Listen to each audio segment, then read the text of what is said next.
Okay, imagine this. Someone offers you this incredible gift, something huge, valuable. Right. Only later, it becomes clear there's this massive hidden price tag attached. Ah, the catch. Exactly. And it's a price tag that you, the taxpayer, well, you end up paying.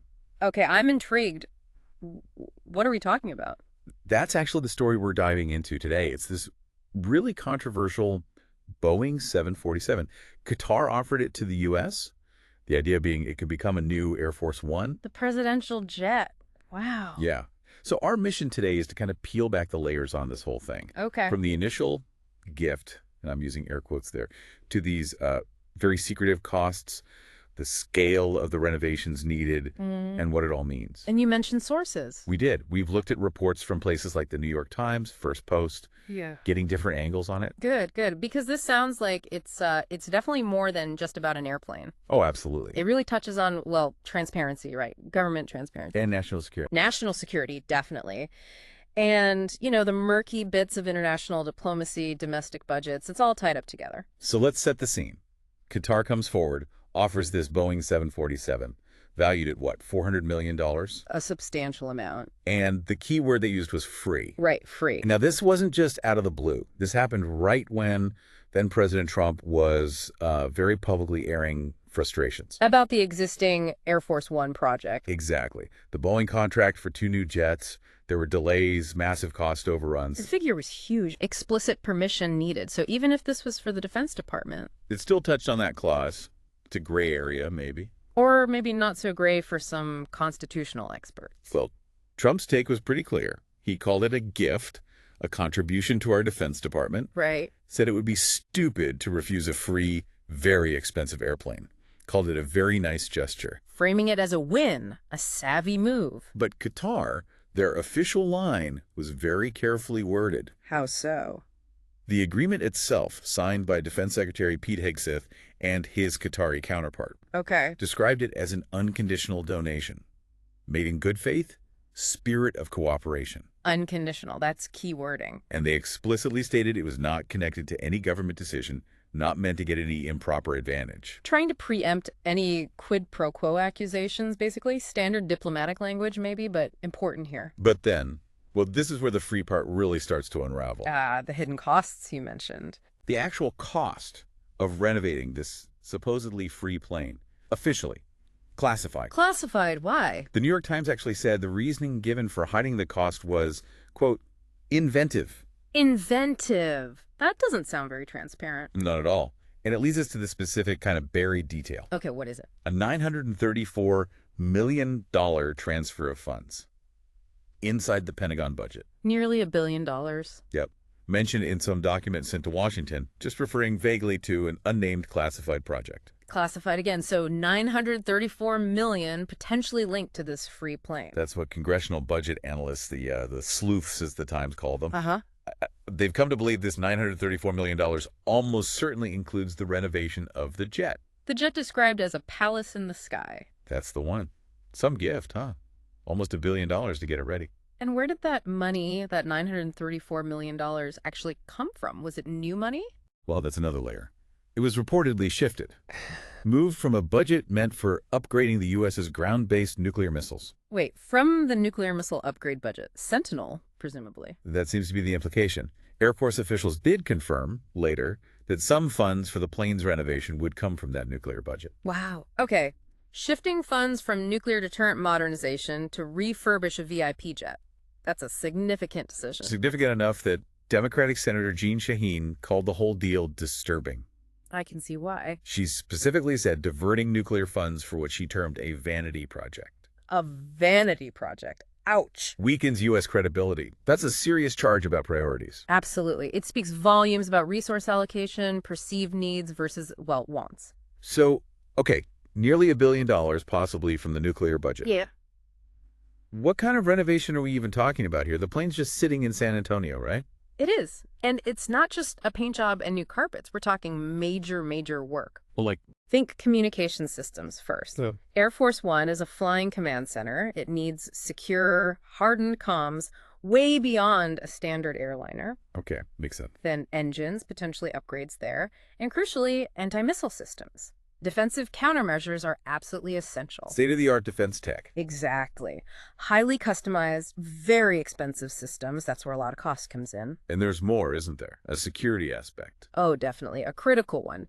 U.S. agencies have to meticulously sweep that plane, check for any listening devices, spy equipment Qatar might have installed. Before they even start the upgrades. You'd assume so. It's standard procedure, but given it's a gift from a foreign government, it's probably even more intense, time-consuming, resource-intensive. So high-tech systems, missile defense, deep security sweeps, and then the look. Right, the aesthetics. Can't forget that. Apparently it needs redecorating to match President Trump's specific tastes. The golden tastes, as the reports put it. Similar to the Oval Office makeover. That seems to be the idea. So you've got the essential security and command functions, plus the bespoke interior design. It all adds up. But here's a twist. The timeline. Yeah, that's another interesting part. These renovations, all this work, it's not quick. How long? Could take another year, maybe 2, which means... The plane wouldn't even be ready until Trump was basically on his way out of office. Potentially, yes. It might see very little, if any, actual service as Air Force One under his presidency. Even so, he had a plan for it afterwards, apparently. He did mention it. Claimed it would be transferred to his presidential library in 2029. Okay, so a very expensive, possibly briefly used plane ending up in a library. That was the stated plan, yes. Now, about those costs. We mentioned the $934 million figure. Right, the one the budget analysts pointed to. But there were other numbers thrown around. Air Force Secretary Troy Mink testifying to Congress. What did he say? He acknowledged a figure on the order of $1 billion was out there. But he suggested the actual retrofit would likely be probably less than $400 million. Less than $400 million. That's a huge difference from almost $1 billion. How did he explain that? His argument was that many of these costs, like the specialized equipment, would have been needed anyway for any new Air Force One, so it wasn't all extra cost due to using the Qatari jet. But were people buying that lower number? There was definitely skepticism. Engineers, Air Force experts familiar with these complex retrofits, they doubted it could be done for under $400 million. Okay. And some in Congress worried too. They were concerned Trump's desire to, get the plane flying quickly might push the Air Force to cut corners. Rush the job before all the safety systems were fully integrated. That was the fear expressed. And it's worth repeating, the Pentagon specifically declined to give the New York Times the actual upgrade cost figures. So conflicting estimates, official secrecy, it's still pretty murky. Very much so. And this whole dynamic, the push for a specific presidential preference potentially overriding budget processes or even safety timelines, it kind of echoes another situation happening around the same time involving the Federal Reserve. How so? Well, Trump was also publicly sparring with the Fed chief, Jerome Powell. Right, I remember that. Over interest rates, mostly. Interest rates, tariffs. Powell was asserting the Fed's independence, which reportedly infuriated Trump. Okay, but what's the link to this plane story? Was it just happening concurrently? There is a specific parallel cost dispute.